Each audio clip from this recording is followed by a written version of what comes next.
રહ્યા છો સબરવાસ ન્યૂઝ. હવે જોઈએ અગત્યના સમાચાર. અમદાવાદના સાબરમતી રિવરફ્રન્ટ પર પીએમ નરેન્દ્ર મોદી અને જર્મન ચાન્સલરના હસ્તે આંતરરાષ્ટ્રીય પતંગોત્સવનો ભવ્ય શુભારંભ. ઉત્તરાયણનો તહેવાર અમદાવાદીઓ માટે ખાસ ઉત્સવ છે. અબાલવૃદ્ધ સૌ કોઈ ઉત્તરાયણની આતુરતાપૂર્વક રાહ જોતા હોય છે અને યુવા હૈયાઓ માટે તો મેપેચ લડાવવાનો માનીતો ઉત્સવ. ગુજરાત સરકાર દ્વારા સાબરમતી રિવરફ્રન્ટ ખાતે દર વર્ષે ઇન્ટરનેશનલ કાઇટ ફેસ્ટિવલનું આયોજન કરવામાં આવે છે. આ કાઇટ ફેસ્ટિવલનો મોટાભાગે રાજ્યના મુખ્યમંત્રી શુભારંભ કરાવતા હોય છે, પરંતુ આ વર્ષે ભારતના પ્રધાનમંત્રી નરેન્દ્ર મોદી 2 દિવસથી ગુજરાતની મુલાકાતે હોવાથી આ કાઇટ ફેસ્ટિવલનો શુભારંભ પ્રધાનમંત્રી નરેન્દ્ર મોદી 2 દિવસથી ગુજરાતની મુલાકાતે હોવાથી આ કાઇટ ફેસ્ટિવલનો શુભારંભ પ્રધાનમંત્રી નરેન્દ્ર મોદી દ્વારા કરવામાં આવ્યો.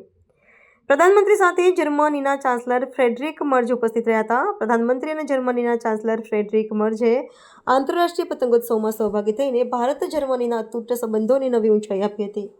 રિપોર્ટર કશ્યપભાઈ ભટ્ટ, અમદાવાદ.